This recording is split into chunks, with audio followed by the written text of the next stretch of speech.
भारत के प्रधानमंत्री की एक सेशल्स के देश में एक विजिट हुई। बड़ा छोटा सा देश है, लोगों को इसका स्ट्रेटेजिक इम्पोर्टेंस और सिग्निफिकेंस समझ भी नहीं आया। मीडिया भी हमारी अजीब प्रकार की है, विजिट के विजुअल्स दिखा रही है और विजिट के ऊपर जो सब्सटेंस बेस्ड चर्चा करनी चाहिए, खैर वो हमारे देश की मीडिया में अगर उतनी अकल होती तो देश आज इंटरनेशनल लेवल पर नरेटिव सेटिंग कर रहा होता, ना कि नरेटिव रिएक्शन। लेकिन सबसे बड़ी बात क्या है कि इस विजिट के महीने क्या हैं ये जानना बहुत ज़रूरी है। सेशल्स एक ऐसा छोटा इंडियन ओशन के अंदर एक देश है जो हिस्टोरिकली बड़े पावर्स का कंपटीशन में हमेशा फंसा रहा है। अगर आप सेशल्स का इतिहास और उसकी फॉरेन पॉलिसी पढ़ने की कोशिश करो तो आप एक चीज़ ऑब्जर्व करोगे कि सेशल्स में चाइना ने अपना दबदबा पिछले कुछ दशकों में बनाने की कोशिश की है। उसका रीज़न ये था कि सेशल्स आज की डेट में इंडियन ओशन के एक ऐसे जोग्राफिकल लोकेशन पर स्थित है जिस लोकेशन के तहत जो इंडियन ओशन के आसपास की ओवरऑल सप्लाई चेन्स हैं, खास करके फ्यूल को लेकर ऑयल एंड गैस की जो है, वहाँ पर चाइना ने अपना दबदबा बनाया है। इसके साथ साथ चाइना ने 2014 में जब से बेल्ट एंड रोड इनिशिएटिव को लॉन्च किया, उसके लॉन्च करने के बाद उसने बहुत सारे देशों में ओवर कैपेसिटी बेस्ड जो डोमेस्टिक प्रोडक्शन थी उसको एक्सपोर्ट भी किया। बेल्ट एंड रोड इनिशिएटिव कई लोगों ने जब आया था तो चर्चा की थी कि वो चाइना का बेसिकली एक ग्लोबल फुटप्रिंट है जिससे चाइना एक ग्लोबल सुपर पावर बनेगा। बट आज अगर आप बेल्ट एंड रोड इनिशिएटिव को लेके कुछ किताबें पढ़ो तो आपको ये चीज़ क्लियर होती है कि बेल्ट एंड रोड इनिशिएटिव में ऐसा कुछ नहीं था। खैर वो एक सेपरेट विषय, उसके बारे में हम चर्चा नहीं कर रहे। लेकिन चाइना ने बेल्ट एंड रोड इनिशिएटिव के तहत ये कहना गलत नहीं होगा कि सेशल्स में भी हार्ड इंफ्रास्ट्रक्चर क्रिएट करने की कोशिश करी। भारत के लिए समस्या हमेशा एक होती थी और ये समस्या हमारा एक लिमिटेशन था कि फॉरेन पॉलिसी में दूसरे देशों में जाकर हम अग्रेसिव इंफ्रास्ट्रक्चर क्रिएशन करने की परिस्थिति में नहीं थे। और ये हमारा लिमिटेशन इसलिए था क्योंकि हम खुद भी एक ग्रोइंग इकोनॉमी है। ग्रोइंग इकोनॉमी होने के नाते जाहिर सी बात है कि हमारे खुद के डेवलपमेंटल रिक्वायरमेंट्स हैं और इन डेवलपमेंटल रिक्वायरमेंट्स को मीट करने के लिए हमें अपनी भी तरफ से अपने पास भी रिसोर्सेज चाहिए। लेकिन इस डिलेमा को दूर फाइनली भारत ने पिछले कुछ सालों में किया है। भारत ने ये आइडेंटिफाई कर लिया था कि अगर ठीक है हम हार्ड इंफ्रास्ट्रक्चर क्रिएट नहीं कर सकते दूसरे देशों में जाकर, तो हम एक चीज़ तो डेफिनेट कर सकते हैं और वो ये है कि हम सॉफ्ट इंफ्रास्ट्रक्चर पे फोकस कर सकते हैं।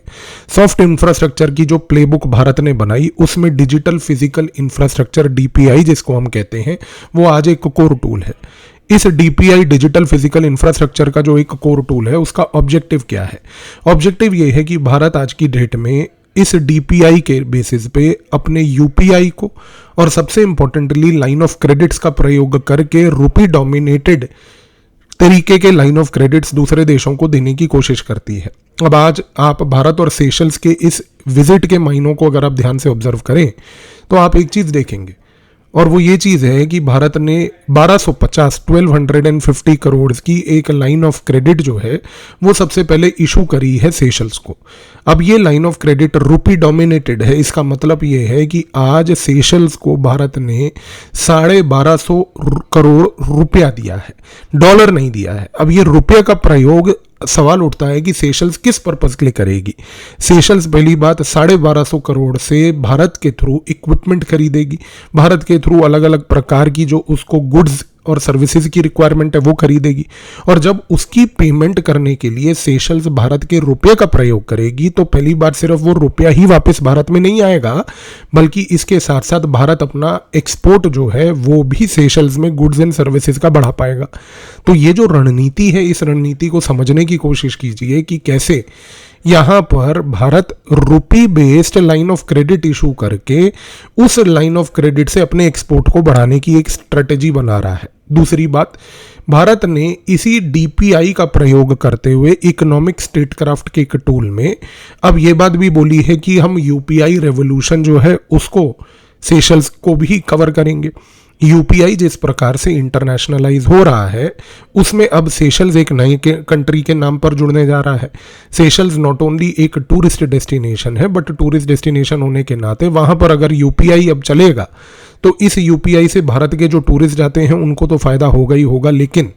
लोग अपनी यूपीआई की थिंकिंग को सिर्फ टूरिज्म के पॉइंट ऑफ व्यू तक लिमिट कर देते हैं। आज अगर हम यूपीआई की बात करें, हम कहते हैं कि सिंगापुर में भी भारत का यूपीआई चलता है, और पेरिस में, फ्रांस में भी यूपीआई चलता है, दुबई वगैरह में भी, यूएई में यूपीआई चलता है। पर समझने की कोशिश कीजिए, ये सिर्फ मात्र एक यूपीआई एक्सपोर्ट करने का या यूपीआई को इंटरनेशनलाइज करने का गेम नहीं है। आप जब किसी दूसरे देश के साथ एक सहमति बनाकर वहां पर यूपीआई का प्रयोग उस देश में करवाते हैं, उससे एक बहुत इंपॉर्टेंट चीज होती है, क्योंकि जब दूसरा देश और उसके नागरिक भी यूपीआई का प्रयोग करते हैं तो उस प्रयोग से उस देश के कंज्यूमर बिहेवियर का, उस देश के बैंकिंग बिहेवियर का, उस देश की स्पेंडिंग पावर का जो एनालिसिस है और डेटा है वो आपको मिलता है, जिससे कि आपको समझ आती है कि दूसरे देश की आर्थिक यानी कि इकोनॉमिक सिचुएशन कैसी है। ये इसलिए भी महत्वपूर्ण है क्योंकि जब आप यूपीआई का प्रयोग वहां पर other than other forms of payment करते हैं तो कहीं ना कहीं उस देश की इकोनॉमिक डिपेंडेंसी भी आपके साथ जुड़ती है और एक इकोनॉमिक इंटीग्रेशन स्ट्रांग होता है।